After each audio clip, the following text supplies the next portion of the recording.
Vote কারো ব্যক্তিগত হয় না, একটা পলিসির উপরে দাঁড়িয়ে কিছু কথাবার্তা এবং তার সিচুয়েশনের উপরে দাঁড়িয়ে ভোট হয়। আর পশ্চিমবঙ্গে 2013 থেকে যা পঞ্চায়েতের ভোটে শুরু হয়েছে এবং 18-র পরে যা কর্পোরেশনের ইলেকশনগুলোতে যে লুট শুরু হয়েছে এবং তার পরবর্তীকালে গোটা ব্যবস্থাটাকে অন্যায়ভাবে ব্যবহার করে যেভাবে ভোটের ডিমেরিটসগুলোকে সামনে নিয়ে আসা হয়েছে, সেখানে শুধুমাত্র পঞ্চায়েত আর পৌরসভার ভোটকে আমরা বলতে পারি না লুটের ভোট, মগজ লুটের ভোট তো বটেই। আজকে গোটা রাজ্যের মানুষ সেই রাজনৈতিক স্বচ্ছতার জায়গাতে দুর্নীতির বিরুদ্ধে, অপশাসনের বিরুদ্ধে তাকে তার সত্যতা প্রমাণ করার জন্য,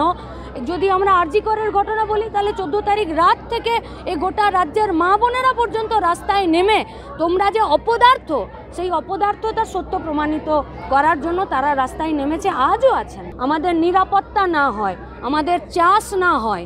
আমাদের কলকারখানা না হয়, শিক্ষা না হয়, স্বাস্থ্য না হয়, আপনি আমি প্রত্যেকে আমরা খুব বিপদে রইব। তাই আমরা গোটা রাজ্যের মানুষের কাছে আপনাদের মাধ্যমে এই কথাটা বলতে চাইব, ভোটের ইস্যু হোক, কাজ, শিক্ষা, স্বাস্থ্য,